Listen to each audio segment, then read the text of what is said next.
السلام علیکم ورحمت الله محترمینو. الله تعالی مو جوړ او روغ او آباد لره.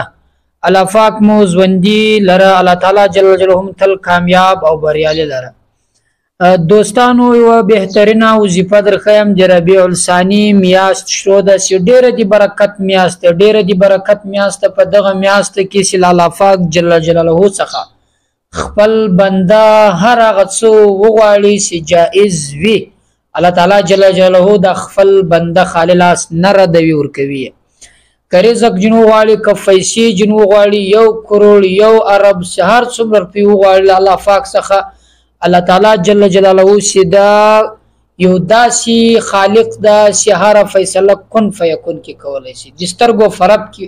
الله پاک جل جلاله تر دې هم زیات زر فیصله کوي وخپل بنده ته هغه څور کوي چې بنده الله پاک جل جلاله څخه وغواړي. بیا خاص کر فدغه میاشت کې ربیع الثانی ربیع الاول میاشت پر ختمېدو ده د ربیع الثانی میاشت پر شروع کېدو د دوستانو دا یو داسې بهترینه ده چې په ټول کال کې دغه دوه میاشتې چې دي ډېرې افضلې ډېرې د برکت میاشتې دي د نبی علیه الصلاة والسلام لرویه ځکه چې په دغه میاشت کې چې ربیع الاول ده نبی علیه الصلاة والسلام و دې دنیا ته راغلی او دغه دنیا کې چې اوس موږ او تاسو ژوند کوو رزق ګټو پیسې ګټو او بیا زندگی مختو دا ټول د دل برکت څخه ده او دغه بل میاشت چې د ربیع الثانی ورته وایي دا هم د ربیع الاول برکت څخه ده. په دې میاشت کې چې الله پاک جل جلاله څخه بنده څه وغواړي الله یې ورکوي. نبی علیه الصلاة والسلام فرمایي که د انسان پر الله باندې مکمل توکل سي او د انسان پر الله پاک جل جلاله باندې یقین سي نو هغه بل کوره هیڅ کله نه پسوځي پر رزق سي الله پاک جل جلاله پر غت ځای باندې ورکي پر کم ځای سي د ناسته نه پسوتلې نه به منډه پس کړی وي او نه به کوشش پس کړی وي نه به مهنت نه به تکلیف الله پاک جل جلاله به د پر ځای باندې ورسوي کچيري د انسان پر الله باندې یقین سي د انسان پر الله باندې توکل سي. که تاسو پامې تاسو وګورئ چې دغه حیوانات چې دي چې دا مرغان دي دا ګوري کله چې د شپې خپل ځالې ته راسي و خپل ځای ته او سار سوځي خالی نه سوځي سار لاړ شي ماښام چې راځي نسیه ډکي هغه خپله نفقه هغه خپله روزیه پیدا کړي چې کم الله دوی ته په قسمت کې لیکلي وو او هغه خپل بچیان چې دلته په ځاله کې پاته یو هغو ته یې هم راوړي ګوري دی هغو پر الله باندې دومره یقین شته چې ماښام څه وخوري ماخستن قرار آرام بدسي بیا چې سار راپورته کېږي پر الله باندې توکل پر الله باندې یقین پر هغه توکل پس راوځي چې الله تعالی پیدا کړی یم رزق هم الله راکوي. دوستانو که د انسان پر دې باندې یقین شي چې زه چې دې دنیا ته راوستلی یم چا راوستلی یم الله راوستلی یم نو زه چې پیدا کړی الله یم زندګي یې راکړې ده الله پاک سترګې راکړې لاسونه غوږونه صحت یې راکړی ده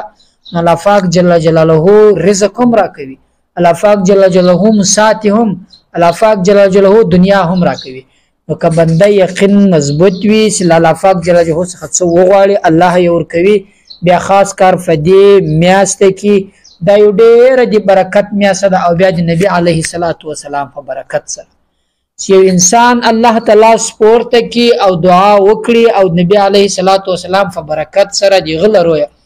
الله پاک جل جلاله څخه څه وغواړي الله تعالی یې ورکوي. الله پاک جل جلاله هغه انسان چې د نبی علیه الصلاة والسلام په برکت سره غواړي هیڅ کله هغه انسان ل خپل در څخه نا امید نه شړي هغه نا امید نه جواب کوي چې د څه غواړي په زړه کې څه وي الله تعالی یې ورکوي. نو دوستانو راځي نن داسې یو بهترینه وظیفه درخیم چې ډیره اسانه وظیفه ده او مجربه وظیفه ده داسې ما چاته ورښودلې هغو عمل ورباندې کړی او بیا دعاګانې م راته کړی چې قاري صاحب کاشکې دا وظیفه تاسو موږ ته وختي راښودلې وه. دا یوه ډیره بهترینه او اسانه وظیفه ده او پر دې وظیفې ویلو سره باندې الله پاک جل جلاله و انسان ته دومره نیکي هم ورکوي په آخرت کې کله چې یو انسان د الله حمد وایي یو نیک کار کوي ملایکې لیکي او دغه وظیفه چې زه تاسو ته درښیم دغه کلمې چې کله یو انسان شروع کړي ملایکې خپله حیرانې شي چې یا الله دې ستا بنده دومره زیات توري وویل چې د دې ثواب موږ نس لیکلی نو الله پاک جل جلاله ورته ووایي چې تاسو دا خالي ولیکئ چې فلانکی د فلانکي زوی د فلانکي لمسی په دنیا کې دغه کلمې ویلې دي بس نو ټیکي سره د دې ثواب زه خپله ورکوم. ګوري دوستانو چې پر کومو کلمو الله پاک جل جلاله و انسان ته ثواب په خپله ورکوي په ملایکو یې نه ورکوي نو تاسو وګورئ چې په هغه کلمه کې به الله پاک جل جلاله څومره قدرت یې ښیي په هغه کلمو کې به الله تعالی څومره تاثیر یې ښیي په هغو کلمو کې به الله پاک جل جلاله څومره فضیلت یې ښیي. که یو انسان دوستانو زه تاسو ته دا وایم که چیرې تاسو یې په خپل مکمل عقیده سره وایاست په مضبوط یقین سره وایاست او توکل من پر الله وي دغه کلمې ستاسو وایاست انشاءالله الله پاک جل جلاله به په زندگی کې تاسو فقر نه کی په زندگی کې به تاسو غریب نه سي له مشکل له حاجات او له تکالیف سره به مخ نسی. دوستانو هغه وظیفه دا تر دې وظیفه مخکې چې موږ تاسو ته درخوي وهیله دا هغه دا چې دا چینل کې کنه وی راغلی ضرور سره ملګری سي تر نور وظایف پوری چې موږ تاسو ته خوندوري وظایف درولو او که په زندگی کې هر رقم مشکل در ترازی دی وظایف او باندې هر رقم وظیفه غواړي د مریض لپاره یا د رزق یا د حاجات لپاره په کمنټ کې ضرور متلیکلای سي موږ تاسو په خدمت کې حاضر یو په غبا تاسو ته هغه وظیفه درته والګو او هغه وظیفه به درته راوړي سره کوم وظیفه تاسو خوښوي او تر نورو ملګرو پورې ضرور ورسوي. دوستانو هغه وظیفه دا د وخت نه لري په هر وخت کې ویلای سي او داسو غیر او داسو سره سار وخت فارغ اساس دغه وظیفه بوایس رب لك الحمد یا ربي لك الحمد دواړه ویلای سي. ګوري دوستانو ربي لك الحمد كما ينبغي لجلال وجهك وعظيم سلطانك ربي لك الحمد كما ينبغي لجلال وجهك وعظيم سلطانك. دغه وظیفه به تقریبا د ورځې 15 واره وایاس په سر کې هم درود شریف په پای کې هم درود شریف لغه ورسته به الله پاک جل جلاله ته لاس پورته کوي دعا به وکړي چې یا الله حلال رزق حلال دنیا را کې یا الله داسې دنیا را کې چې زړه ورسره را کې ستا په لار کې مصرف کم او مسکینانو عاجزانو خوارانو ته ورکم او په آخرت کې د دغه دنیا په سبب سره ز جنت وګټم او جنت ته ولاړ شم ځکه چې پیسې سي انسان جنت ته بوولای سي ولکه یو انسان پر خلار باندې استعمال کې حلال دنیاوي الله پاک جل جلاله دغه په بدل کې جنت ورکوي او که حرام مال وی پر حرام مال لار باندې استعمال کی یا حلال مال وی پر حرام